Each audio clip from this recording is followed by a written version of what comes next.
see it develop in cycles more than anything else. Now, in some places, it develops a lot easier than others. One place where we can see this is in the transition of the Dutch Republic into a pseudo-monarchy in this period of time. Right? So the Dutch Republic was exactly that. It was a republic that was led by more or less the upper middle class, the lower nobility. Right? But as we move into this period of time, we also see the reassertion of nobility, of kingship in that region as well. But the thing is, right, that the main reason for that is all the people talking discovered that they kind of needed a guiding voice, right? So enter the monarchy once again, but at the same time, right, we don't want an absolute monarchy, we want to limit the monarchy. Well, the Dutch Republic is like this big, right? So when you have a political state that really isn't that large, it's a lot easier to impose a different type of governance, right? Where I want to focus our attention, because this is much more the norm of Europe getting towards constitutionalism, is in England. Right, so we'll use the Kingdom of England and very succinctly using that concept, because this is not the United Kingdom at this time, right? This is not the Kingdom of Great Britain. This is one segment of the island of Great Britain, and that is in particular the Kingdom of England. All right, and so as we enter into this period of time, we're in the early 17th century, all right? So the early 1600s. And what we see is we've just recently come out of the War of the Roses. Right? So this was a long period in English history where you had two major households fighting over who was going to be the monarchs of England, only to basically weaken each other and open the doors to a third family, the Tudor dynasty. Right? The founder of that dynasty being Henry VIII. And then once he died, because he died without he did die with a male heir, but his male heir died shortly after him, right? Which really opened then the realm first to a woman by the name of Mary, right? Queen Mary, often sometimes referred to as Bloody Mary, because of all the social problems that are going to happen during her period of time, and then eventually to her sister, Elizabeth the First. All right, and so what we see by me just giving that brief introduction, right? There's a lot of upheaval going on in England in this period of time, right? We've recently had the establishment of a new dynasty, a dynasty that, the monarch did everything he could in order to try to produce an heir, including having 6 successive wives. Right, divorced, beheaded, died, divorced, beheaded, survived. Why did she survive? Not because he loved her. She just outlived the bastard, right? That's the case. To the extent of when he couldn't get his first divorce, right? King Henry's like, well, screw this whole Catholicism thing. If I'm the head of the church, I can give myself a divorce, right? And that's really how England entered into Protestantism. The thing is, right, he produced an heir, sickly, died pretty easily. And so England has to make a choice. And the choice is, do we go back to allowing, distant male relatives of the various noble houses to fight it over to be who's the next king? Or do we just say, hey, let's take the daughter? They took the daughter. The problem with taking the daughter is she was Catholic. And she was married to a Spanish Catholic prince as well. And so they brought back Catholicism. But there had already been the establishment of a lot of Protestantism. And so there was a lot of bloody upheaval as a lot of the policies of Mary were aimed at trouncing on the rights and the lives of the Catholics in the community, right? So what we have here, right, is we have Henry acting as an absolute monarch, right? We have Mary acting as an absolute monarch. By the time we get to Elizabeth, well, Elizabeth was a Protestant for all intents and purposes. How strong to the faith she really was is always up for historical debate. She was a very good manipulator of public consciousness, is what she was. What do the people want? That's what I'll give to her. And that's the key difference between Elizabeth and those who came before her, right? She looked at what was already there.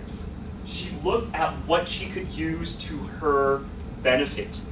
And then she's going to use that to strengthen her own position, but to strengthen England as well. And what she saw was a desire by a number of leading Protestant nobles, right, to take more of a leadership role in the governance of England, right? They see what happens when somebody who is not like them is in charge, so they want to help to be in charge so that, well, they can beat up on other people rather than people beating up on them. And Elizabeth is going to use that to her advantage, right? These were people that were on the outs with her sister.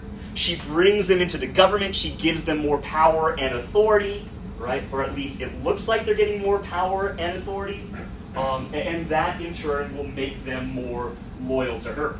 Of course, often, right, especially early in her reign, they kind of look at her and be like, oh, she's just a woman, we can use her. But again, she was a master manipulator, right? She was very good at making suggestions and making those suggestions seem like they were your idea, right? And so the men would be like solidly behind these ideas, right? Because it's like, I took this idea to the queen and she was like, run with it, when it was originally the queen's idea in the first place, right? So she was really good. And so we're really falling into the beginnings of constitutional monarchy, even before we have constitutional monarchy, even before we have that idea that this is what's happening, right? I mean, if you were to press somebody in this time period who was a student of government of the past, they would say that what is developing in England is really an oligarchical structure, right? An oligarchy, a power of the few, right? A power of the nobility. Yeah, there's a figurehead, the queen, and that's really how a lot of people early on saw Elizabeth as a figurehead. But what she's doing is she's ruling through manipulation. But again, she's setting the foundations.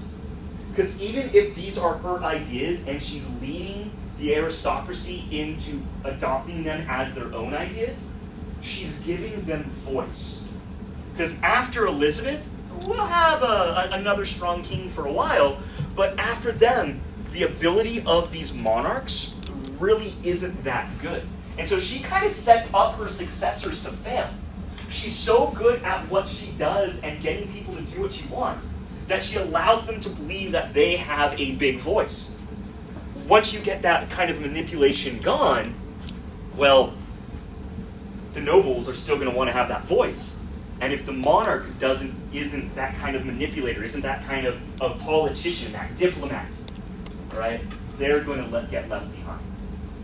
Now, in all of this, right, it's really, I kind of love conspiracy theories.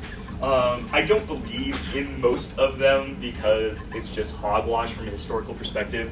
But I love the conspiracy theory of that people came up with about Elizabeth shortly after her reign was over, right? Because Elizabeth was known as the Virgin Queen.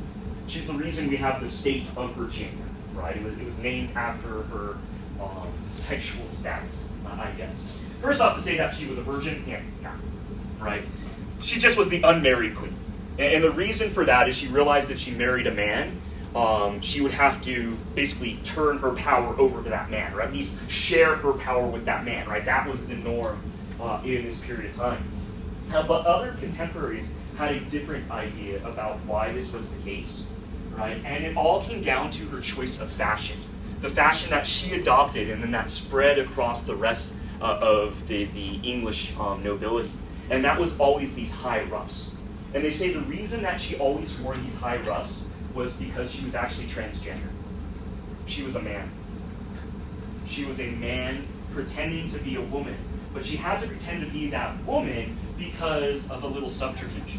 And the story is that when Elizabeth was a young woman, kind of even before womanhood, and an elder adolescent, this was a period of the Black Plague.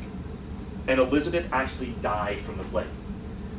But nobody wanted anybody to know that another member of the royal household had died. And so what they did to stave off any sort of crisis moment is they went searching for a child that was of a similar age. And the only child they could find was a young boy in a neighboring farm. And so they dressed him up as a girl, started giving him high ruffs to hide his Adam apple. And they figured, all right, we'll let this go for a while, and then we'll find a way for her to die off. But with the king never producing an heir, there needed to be this thought that there would be continuity in the royal line. And so he just continued to be her. And so that's why she was the Virgin Queen, because she was actually a man and couldn't have children. Again, I'm not a big fan of conspiracy theories, right? And I believe that Elizabeth was regardless of her actual biological sex, right? She was a badass woman in what she did. But it kind of tells you about society, right? How society could not believe that there could be such a strong-willed woman, so they found a way to make her biologically a man. Is she Emily's daughter?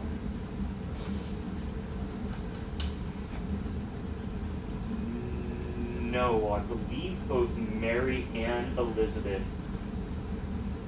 Who was the first? Anna? No. Catherine is Evelyn was Aragorn. 2, right? Yeah. Catherine was Catherine first. and Aragon, right? Mm-hmm. Yeah, no, I think they were both Catherine's daughters, the first 2. And that's why Mary married a Spanish prince, was because of that royal connection. Yeah. And that's actually why he then pushed for a divorce, because she was only producing girls, and he wanted a big, strong boy to follow after. All right.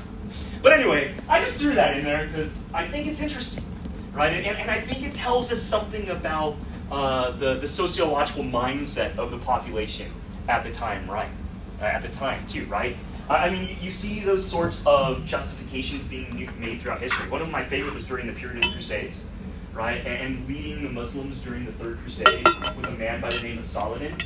And he was seen as this very generous, beneficial, honorable man. And everybody's like, oh, no, that can't be right. You know what's really going on here? He's a secret Christian. Because we all know that Muslims can't be that way. Right? I mean, so it's just really interesting, right? There's always these kind of justifications being made in order to fit the societal norm at the time. But regardless, what we got is Elizabeth, right? And Elizabeth sets the foundation for this type of power sharing between the monarchy and the aristocracy. Mind you, those ideas had been around in English history for a while, right? Going back to the time of the Magna Carta and deeper in. No, I'm getting ahead of myself. But anyway, had been around in English history for a while, but she really kind of institutionalizes that idea. Only problem is when she died in 1603, like I said, she actually killed off her dynasty. The Tudors were no more. And in kind of a bit of historical irony, one of Elizabeth's biggest foes during her life was her cousin, another Mary. And this particular Mary is often referred to as Mary, Queen of Scots, right? So she was the monarch of the northern neighbor of the Kingdom of England. Now, eventually, Elizabeth got the upper hand over her cousin, captured her, imprisoned her, and Mary, Queen of Scots, is actually going to live out her days as a captive of Queen Elizabeth I of England. The only thing is, when Elizabeth was on her deathbed and they're figuring out, okay, what next? They decided, well, we're going to find the closest male heir and offer him the throne of England. And it turns out that the closest male heir by genetics was Mary's son, this guy James. So in kind of right, her bitterest enemy during her lifetime she's going to be succeeded by her enemy's son, right? There's some debate whether she knew this was going to go on or not. She had to have known, right? Because she wanted the monarchy to continue on, but still. Eventually what's going to happen is a new dynasty is going to take over, the Stuart dynasty. And James here, so he's James the Sixth of Scotland, the first of England. All right, so he's king of Scotland before he becomes king of England, but he's the first James to rule England, so he's also known as James the First, right? And actually, this is when we get the beginnings of the so-called United Kingdom. right? So prior to this time, we had separate kingdoms: the Kingdom of Scotland, the Kingdom of England. Together, right? James is going to oversee what's known as the Acts of Unity, and it's going to bring the two crowns together into the United Kingdom, of which at the time then will also absorb the Principality of Wales, and eventually will be added the title of King of Ireland to that as well. Eventually the King of Ireland will be stripped off, though Northern Ireland still remains as part of the United Kingdom, right? So there's a lot of different words that often float around referring to this general region, right? And so just to clarify, England is the southern portions of the island of Great Britain. Scotland is the northern portions. Together, right, though, and with Wales as well, that makes up Great Britain. And so when we talk about Britain, what we're really talking about is a geographical section, right? When we talk about Scotland the north, England the south, Wales the west. When we talk about the United Kingdom, right, that is when we then include them all as a political state, and then include all of Ireland for a while, and in the modern day, just the north of Ireland. Right, so there's a lot of terms that are out there. Quite often what we tend to shorthand in the modern day is just say British, right? Because Scottish are British, Welsh are British, the English are British. The only problem is when you throw in the Irish, because they're not British, right? But that's kind of where all those words come from. But anyway, so James comes over. James had already been a monarch. He knew the ropes, but he was kind of savvy like his cousin. Right, he was savvy like Elizabeth, and so when he entered into England, he recognized that she had set up a good thing, right? That that the way that you rule a place is you get the other people who have power to buy in to what you're trying to do, and the best way to get them to buy in is make them believe that it's their ideas. And so James continued on a lot of what Elizabeth had done. He was also a strong supporter of the Anglican Church, right? So the Anglican Church had been set up by Henry, right, when he split off from Catholicism. There's a lot of debate, about the nature of the Anglican Church. There was a number of members of British elite, especially, who were like, when Henry broke off from the Catholic Church, we thought this was going to be something new. The Anglican Church was the official church of England. And it was basically the Catholic Church, but they used English. They got rid of the Pope, and they put the king in its place, right? But you can imagine how the monarchs of England would really like that idea, right? Not only am I the secular, right, the non-religious leader of these people, but ultimately I'm also their religious leader as well. And so when James stepped in, he was very much a strong supporter of that Anglican Church as well. And so for the most part, right, he does the same things that Elizabeth had, though ultimately this is going to start to alienate members of the aristocracy who wanted something different, right? But again, James was savvy enough, he was strong enough, he was likable enough, if you will, that he was able to get all, to keep things moving on and to keep the same trends as Elizabeth. The problems for the monarchy, but the next steps towards constitutionalism come with his son. All right, so when James dies in 1625, his son Charles takes over. And to me, it's really interesting that Prince Charles decided to take on the moniker Charles III, because in English history, Charles I and Charles II are very much vilified. They are some of the least beloved kings in English history. I myself thought he was going to take on one of his middle names and be like George, what would have been, George the Ninth? Yeah, I think it would have been George the Ninth. Maybe George the Tenth. I always get my modern kings mixed up. But maybe he decided to take on the moniker Charles III because of the problems that Charles had are again going to very strongly put England more onto the path, the United Kingdom now, more onto the path of a constitutional monarchy. Right? So maybe he's like hearkening back to nobody really liked Charles, but without Charles, we wouldn't have constitutional monarchy. So I'm your constitutional monarch. I'm going to take the name Charles III. It's probably just being more realistic about his abilities. That could also be. I would like to think, because we don't tend to give kings nicknames anymore.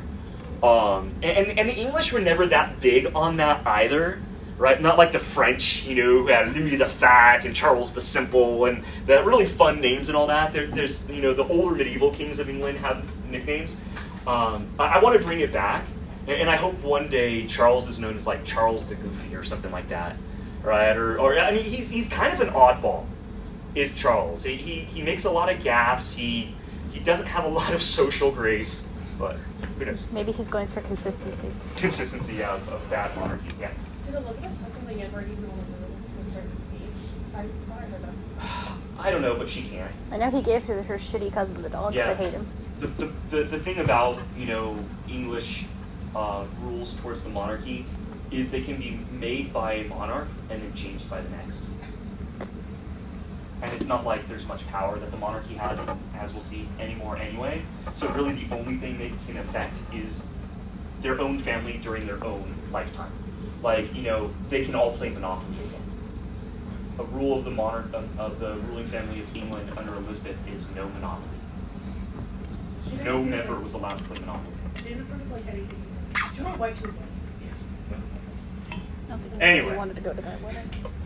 We'll eventually get maybe to modern aristocracy in there. But again, just as a little aside, right?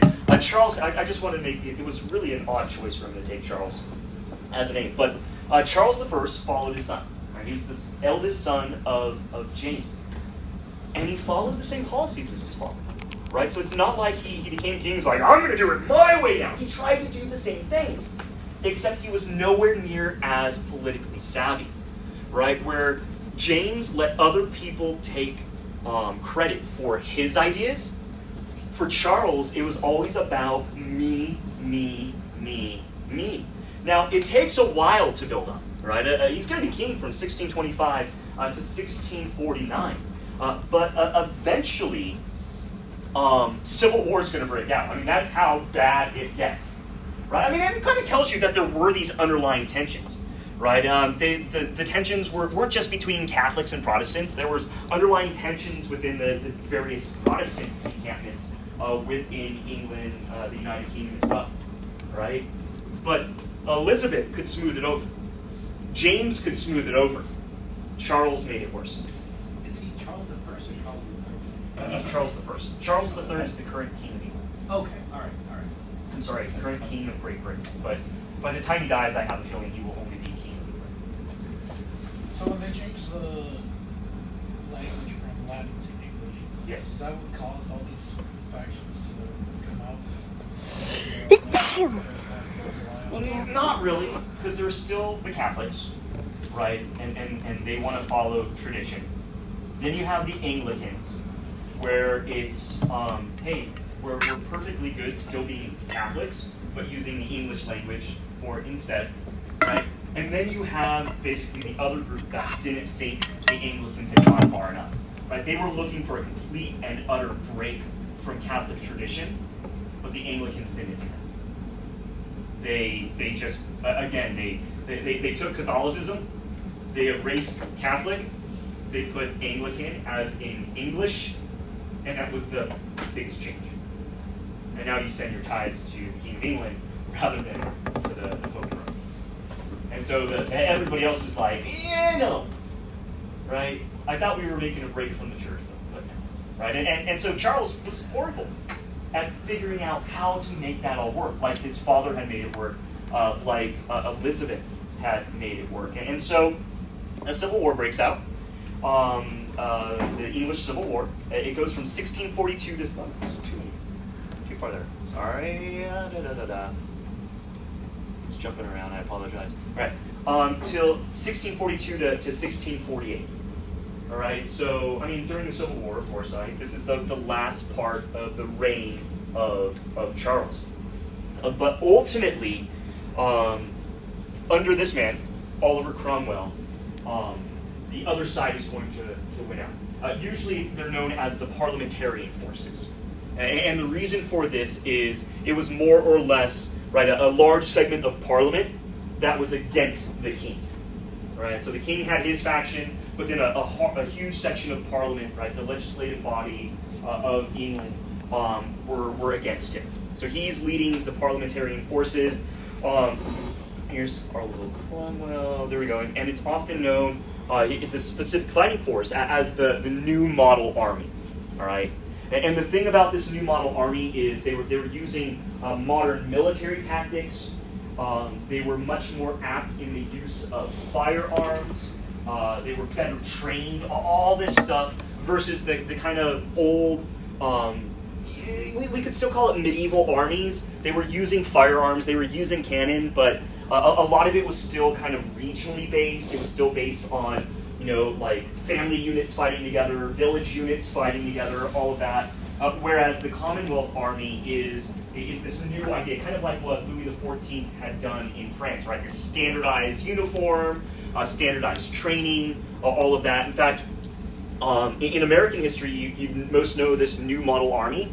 This is the beginning, really, of the Redcoats, right? This is the beginning of how, as the American colonists, right, viewed the British Imperial Army, the Redcoats, as they would march in shoulder to shoulder, right? Front rank would take a knee, next rank would come in, and they would cycle through, right? That sort of thing. So there was almost a constant barrage of gunfire going on, right? Which ultimately, due to the ingenuity of the colonial forces deciding to fight guerrilla warfare rather than head-on wars, right? This was an army that was meant to fight head-on, right? It wasn't meant to be creative. It wasn't meant to be inventive, right? It was meant to be blunt force trauma. And that's exactly what it did to the forces of the king. This particular army, and Cromwell for that matter as well, were of a particular subset of Protestants that were known as Calvinists.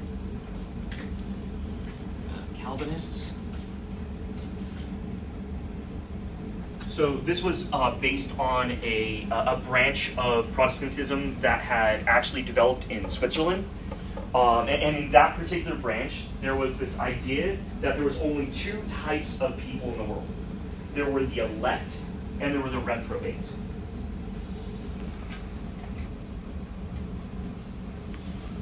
The elect are going to heaven, the reprobate are not. The reprobate might go, actually, no, because we're getting rid of the whole idea of purgatory. All right, purgatory is a Catholic idea. And so there's only one place to go, two places to go for the Calvinists, to heaven or to hell. All right, and the idea here is you are born to the elect. All right, and so it really doesn't matter what you do in this life, right? You are going to go to heaven. Same thing for the reprobates. It doesn't matter how good you do in this life, you're born to go to hell. Right? That was the belief amongst these. And so quite often, as this army would march into battle, they didn't mind collateral damage. Right? They did not care who they killed, who was in front of them. Because one, they know they weren't committing sin because they were doing God's will and that they were all the elect and they were all going to heaven. Secondly, if they went against somebody, right, and let's say there was, elect mixed into the reprobate that they were fighting against, well, we've just done you a favor because we've sent you to heaven sooner, right? You're welcome. I mean, that was the mentality. So there was no real, unlike the king's forces, right? They're trying not to kill civilians. They're trying, only to take down those who are directly against them. The New Model Army didn't care. They just mowed down everybody in their way because they knew, right? There's nothing you could do in this life. You were either going to go all as soon as you were born, it was determined whether you were going to heaven or hell. And so they're either sending you to hell, or they're hastening the process to send you to army. To heaven. So again, through this, they're going to win. Eventually, the king himself is going to be captured, put on trial, and ultimately executed. And he's executed by being beheaded.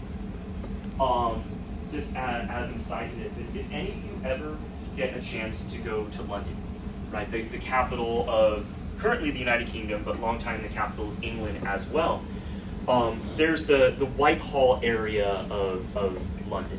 All right, it's right on the banks of the River Thames, and in this whole like 3-block sort of radius, you've got the Houses of Parliament. You've got Whitehall Lane, where the Prime Minister lives. You've got all this, and so you're kind of taking the path from the Prime Minister's residence to Parliament, right? Again, it's only a couple blocks apart.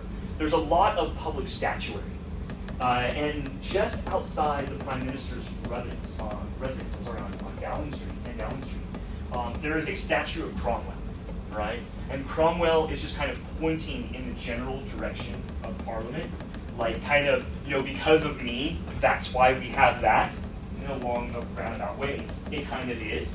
But if you directly follow his pointing finger, it goes actually to a corner of a building. And in that corner of the building, there is a bust.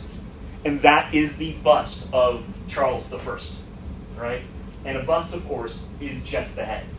So, who says that the British don't have a sense of humor, right? Because, it's like, as you walk out of the Prime Minister's residence, here's Cromwell pointing at the head of the king that he personally had beheaded, right? So it's just kind of an interesting historical, look what's going on here. But anyway, when, Cromwell took over, but he said, right, I'm not taking over, I'm not king, I am protector of the realm. Right, and so he created what came to be known as the Commonwealth. And the idea here was we are done with monarchy, right? We are moving forward, and we will not necessarily be a democracy. It truly is more of almost a theocratic oligarchy than anything else, a religious-based elite ruling over. Cromwell's reign has mixed results. Like on one side, it's actually what led to American independence. Because during Cromwell's reign, he really focused on what was going on Great Britain and Ireland. That is where his focus. And so, what was going on in the colonies, he's like, I don't care, as long as we're getting our taxes, you do what you want to do. And so it's during Cromwell's time that a lot of the legislature bodies grew up in the American colonies, where they got really used to making their own decisions, right? And then once Cromwell's gone and we have a restoration of the monarchy, all of a sudden the monarchy comes in and says, hey, wait a minute, I'm going to tell you everything to do. And they're like, but we were doing perfectly fine. And they didn't want to give up their power and authority, and that eventually leads to rebellion and the institution of the United States, right? So it's got that kind of thing going on. But if we look closer to home, things were really, really bloody in Ireland, right? So during this period of time, we really have a stronger establishment of rule by the English monarchy, of the British monarchy over Ireland. This is a period of time where we see, basically the importation. I'm not even going to call immigration. The importation of Protestants into Northern Ireland. Right, Cromwell's idea was basically like, let's just breed them all out, right? We'll bring in our own people, we'll kill some off, ours will have babies, and eventually Ireland will become a Protestant island. That's why today we have Northern Ireland that's primarily Protestant, and Southern Ireland that is primarily Catholic, right? So no love lost between the Irish and Cromwell. But then even closer to home, right? Well, we see him really imposing his religious ideas on the rest of Great Britain. And so part of this was the dismantlement of the shrines of saints, right? So there have been a number of English men and women over the years who have been proclaimed as saints by the Catholic Church and then were adopted as saints by the Anglican Church as well. No saints in the rest of Protestantism, right? Let's get rid of those altars, because what that means is that you are praising those saints rather than God. We ain't going to have that, right? Also, there was a lot of religious imagery that was a core component of medieval religious worship. Stained glass windows, murals. No, says Cromwell. And so he went in and started to bust out stained glass windows, tear down murals, religious artifacts, and all that. I mean, it's a horrible time for art history in Great Britain. This is one thing that's also going to turn people away from Cromwell's ideas of the Commonwealth and seek a restoration of the monarchy, right? Because they're really unhappy of what's going on here. Now, thankfully, again, not a lot of people were actually that into what Cromwell was doing. And so before he could get there, they were going in and dismantling the stained glass windows, hiding it in basements, right? And saying, look, we agree with you. Look, we got rid of it. But they were just kind of storing it for future. A lot of the murals, what they were doing actually is they were going and they were whitewashing, right? So they were putting plaster up over everything and saying, look, see, already gone. You don't have to do anything. The only problem is the Commonwealth did last for a significant amount of time. And some of the people that were doing this hiding are going to die during that time period. And so what they had done, because a lot of them had done it secretly, a lot of them, right, keep the secrets as close to you as possible. Let as few people know as possible. And then that way they can't tell on you, right? Yeah, I took out the stained glass windows. They're destroyed. Cool. I might be the only one who knows where it's hidden. And then I die without telling anybody. And so in more recent years, I mean, a lot of these are really old structures. They need to be reinforced. They need to be, right, engineers need to go in and make sure they're still structurally sound. A lot of times, right, local communities will pay to have their churches restored. Or an interesting concept in England is basically as a lot of these parishes get fewer and fewer worshipers, right? And this really happened over COVID because a lot of English parishioners, churchgoers, are like, well, why should we go to a physical space anymore? This whole internet thing worked really cool, and I don't even have to get ready for church in the morning, right? I mean, and so a lot of parishes are going to sell off their churches because they don't need the physical space anymore. And then people come in, right, to buy them, to rehab them, and all that.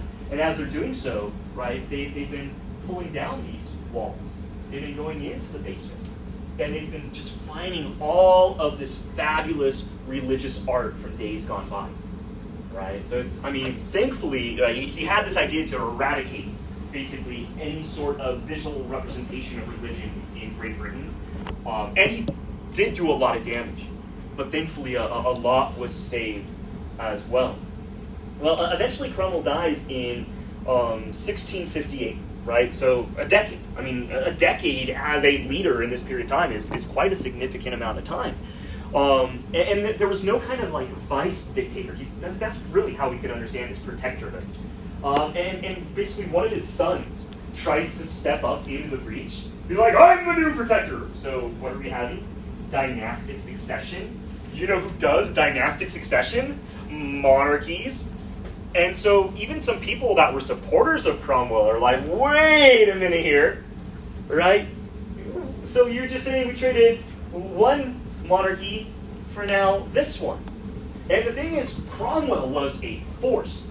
The guy was, did I already call him a bastard? I think I did, right? I mean, the guy was an absolute ass to people, but he was strong, he was powerful, he was charismatic. People did what he said. His son was none of those things. And so when given the choice between do we keep this guy or do we go back to something where, right, not everything is being thrown in flux, right? All this history of ours is being destroyed, all this war is going on again.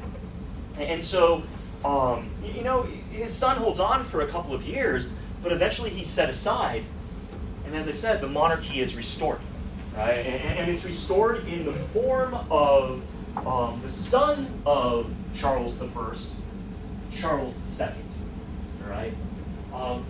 King for 25 years, not known for much. I mean, a lot of the old problems cropped up again about the different factions. He wasn't during the exile of this family, their mother was actually a French princess. And so they went to France, right? They moved to France, and France is a heavily practicing Catholic nation, right? And so he comes back and people are like, okay, what's this guy? What's he going to do, right? What's he all about?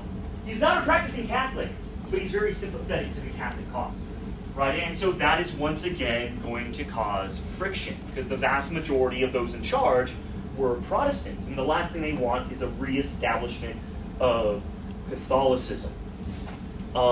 So, I mean, again, he kind of stumbles along like his father did. I mean, like I said, not known for much. One thing he is known for, have any of you ever heard of the King Charles Cavalier Spaniel? I had one. You have one? I had one. You had one? Because of this guy. It was his favorite hunting dog. And actually, it was literally genetically modified. Mine was afraid of bubbles. To be like him. Yours was, maybe he was afraid of bubbles. I don't know. But, I mean, do you notice I know you're in the corner, so it's a bad angle, but a resemblance, like the ears of the King Cavalier, it has that curly fur. It's got the fluff. Right?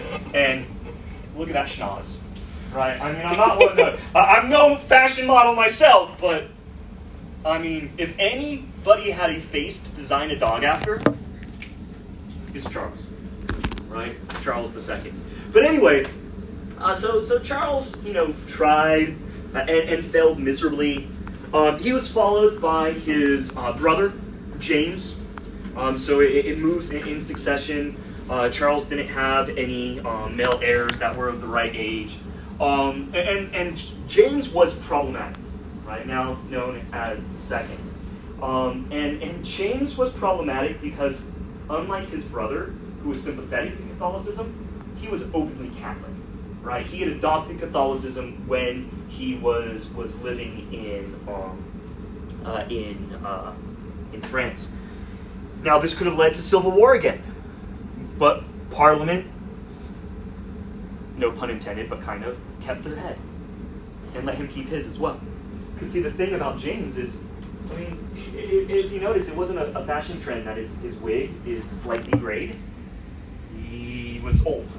He was already pretty old when he took the throne. And even though he was Catholic, so at this point, he only had 2 children.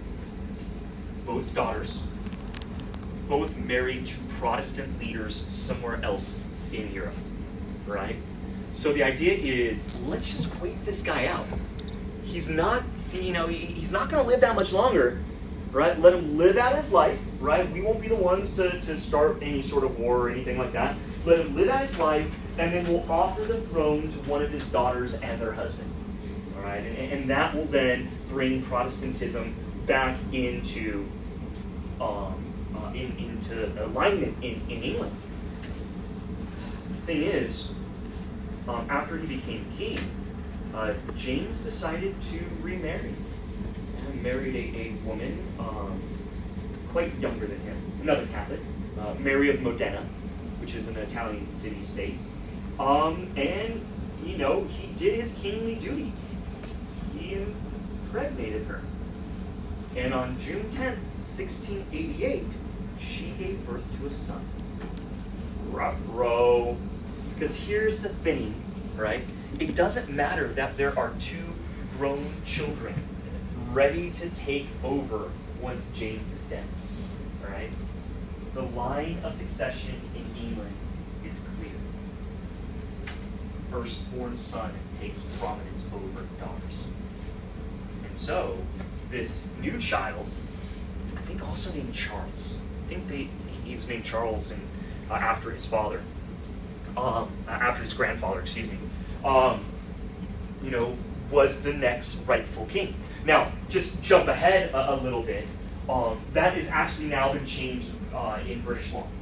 And British law now proclaims the eldest born child has precedent, right? And so, technically speaking, Princess Charlotte has precedence over Henry? Louis? Well, Louis is, but that's only one of his 17 names. I think he's a George. George. It's a George. He's a George. Yeah. Oh no, I'm sorry. It was George Charlotte. Yeah.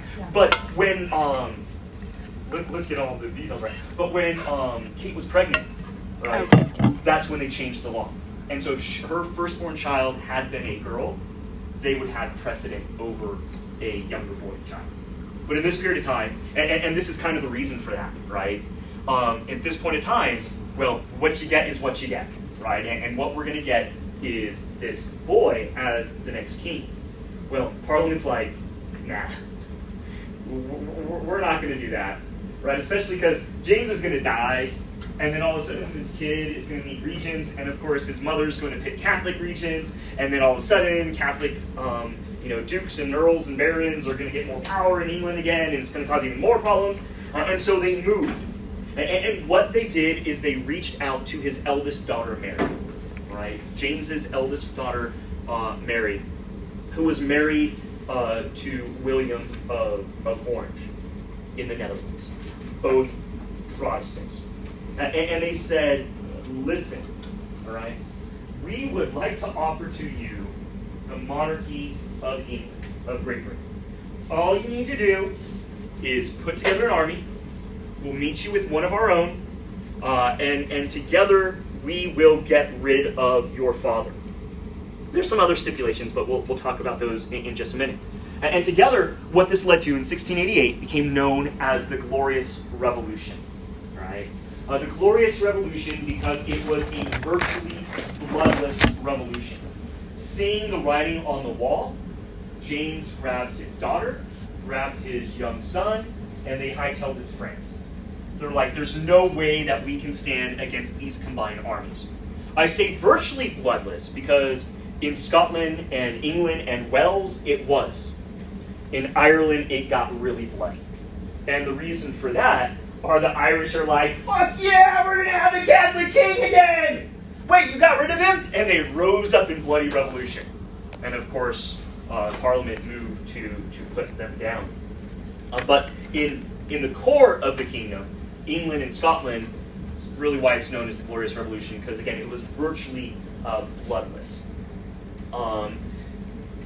James leaves, they arrive, and in January 1689, I'll go back to the picture, January 1689, they arrived and the throne was officially offered to William and Mary. But before they could be crowned, and they were crowned as co-monarchs, right, as co-monarchs here, first they were given a Bill of Rights to sign. Right? And this Bill of Rights affirmed Parliament's right to make laws, levy taxes. It gave people a right to trial by jury, right? So this really set up what we can now call constitutional monarchy, right? I mean, still to this day, England actually is one of the only democracies in the world that does not have a constitution, right? England has no constitution. Great Britain has no constitution. They operate under a principle known as common law, under tradition, right? And basically the acts of Parliament supersede all previous acts of Parliament. But what they do have is a Bill of Rights, right? That, again, has been modified since its time, but some of the things under that Bill of Rights, right, it didn't only give, and this is what, gives Parliament, so before, sorry, getting out of order here, Parliament was like here on the power structure, right? The monarchy was here.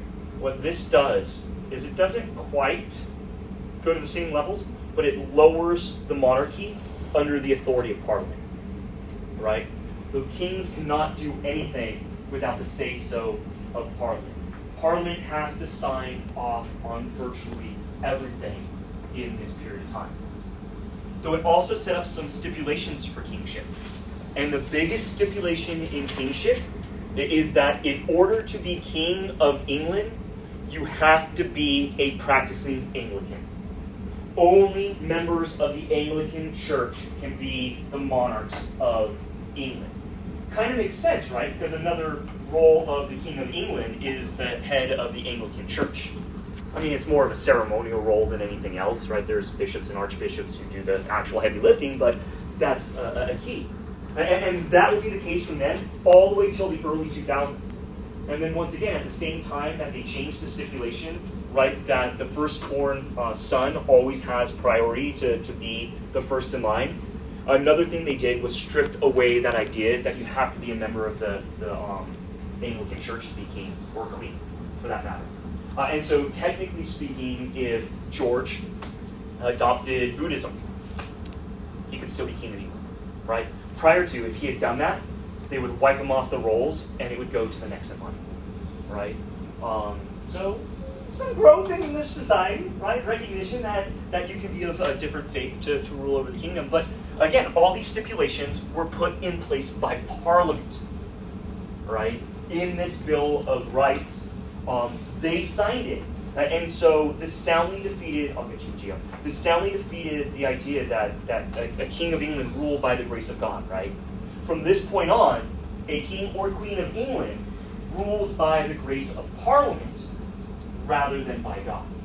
Now, they'll still have a lot of power and authority moving forward, but bit by bit over the years, right, the power of Bill of Rights, the power of Parliament will do a complete 180 from what it used to be, right? Monarchy up here, Parliament down here. Now they're completely opposite.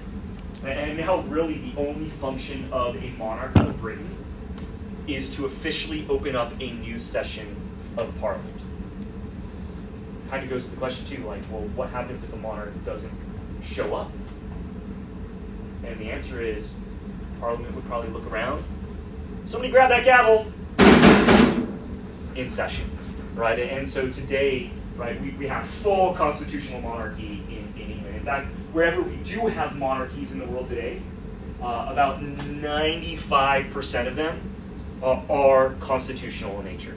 There are still a few absolute monarchies out there, like Saudi Arabia would be a prime example of one. Thailand, though it's starting to get more parliamentarian in nature. But the vast majority, and a lot of this will be because of the success of England moving forward, right? Great Britain will become the modern world's just absolute political, financial, and military powerhouse. And so everybody else looks at that and say, what made England so strong? Well, one of their core principles is constitutional monarchy. So maybe if we adopt that, we will be as strong as England. Jim. So you said they had to be Protestant to be the king or queen, right? Yes.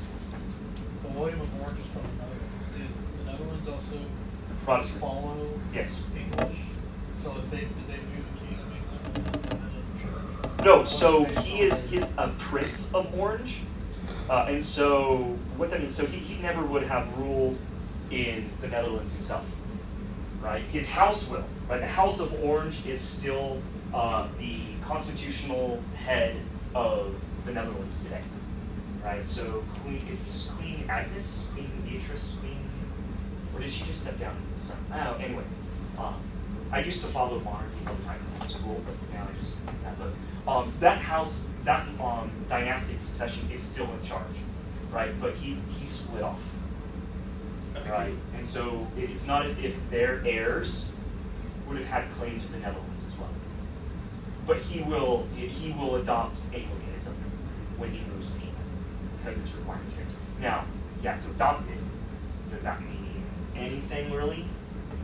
Like, was he really a solid, like, rah and all Anglican? Who knows? Right, but at least on the surface, that's how you have to present yourself. I think I heard so. I think he was just. It doesn't matter. I think what he was asking is if England. Sorry, if they saw the head of England as. So he was asking if the Netherlands saw were Anglicans. They were not.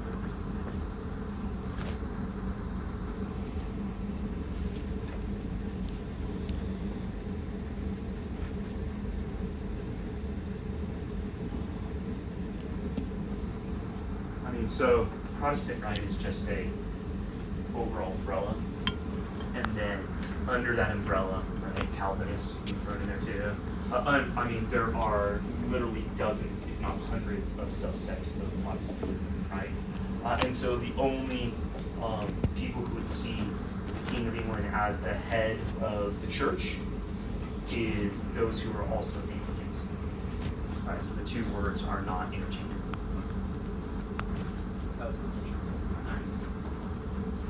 Right, so that's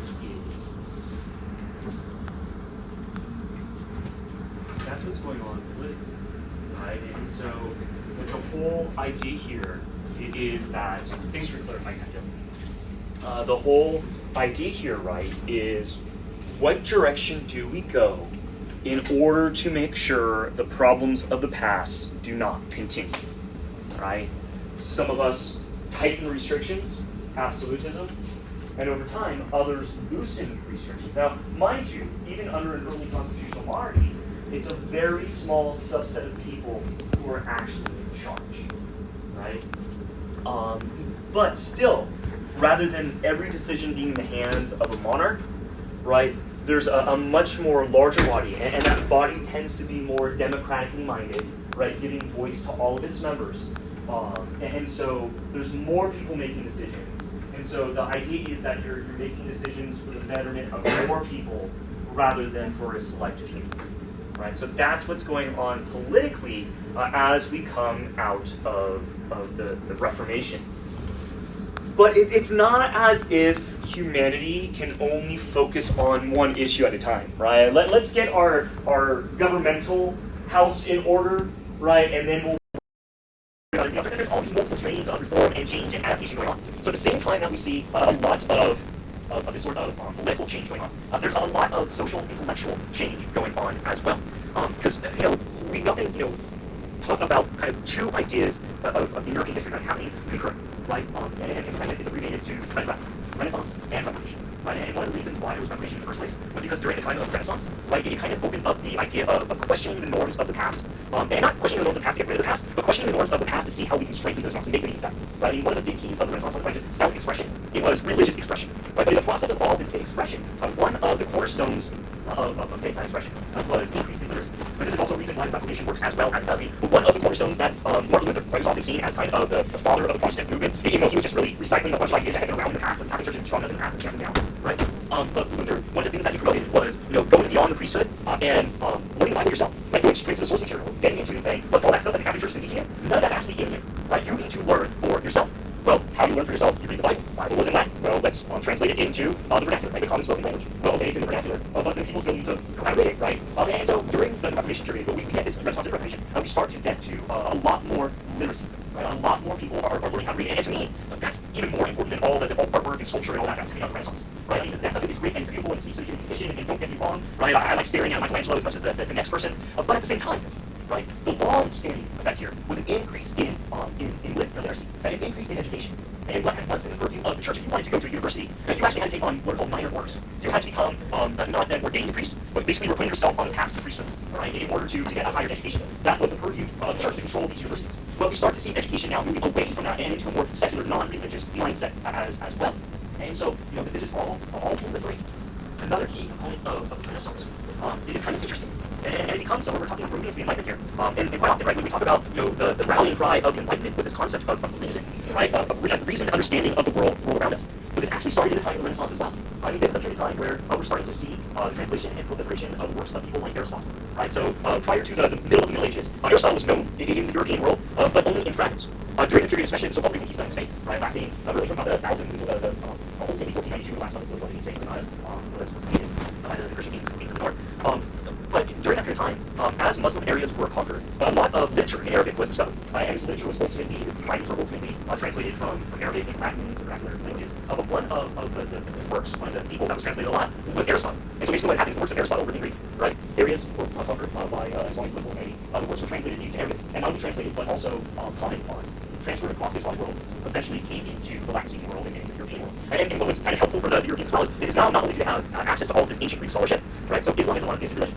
Aristotle was a polytheist, right? Aristotle, what he's known for is the concept of Aristotelian logic, right? He's coming to a reasonable argument about something through observation, right? But he had done this in this polytheistic world. Well, the Arabs then, the Muslims, took those ideas and rendered it in how you understand, right? How you use logic and reasoning to understand monotheistic things. And then that comes into Christianity, right? And it's during this time of the Renaissance, it's really this influx of Arabic protected knowledge, right? That gives birth to the Renaissance, right? That gives birth to that reimagining of intellectualism, right? And that's the true meaning of Renaissance, right? It's rebirth, the rebirth of what? Rebirth of the knowledge of Rome. Like that's the core idea here. And so, when we start studying a lot of these people, right? That again, this artwork that's being produced, these works that are being written in this period of time, they have at their core Aristotelian logic, right? Now, how they use that logic is quite interesting. Well, one of my favorite is a group of scholars that were known as the Scholastics, right? And basically what the Scholastics wanted to do was to use Aristotle to prove religion, right? And so, one of my favorite parts of that is using logic. they came to a determination of how many angels can sit on the head of a head, like a needle, right? So in an eye, how many angels can fit in? Now, I guess they first had to come up with the metaphysical formula of how much mass an angel has, right? But they came up with that formula, and they measured how much was in the head of a pin, and then they came to a conclusion. All very logical, right? So reason, logic, and religion don't have to be at loggerheads with each other, right? But anyway, then they started to put out this idea. And so as there's more literacy and as education starts to fall outside of the purview of the religious establishment, like one thing that didn't fall off was this adherence to logic, was this adherence to the use of reason. As we enter into the period of enlightenment, right, the reason for that reason starts to change. The way we use that reason begins to change. No longer are we using reason to try to understand religion.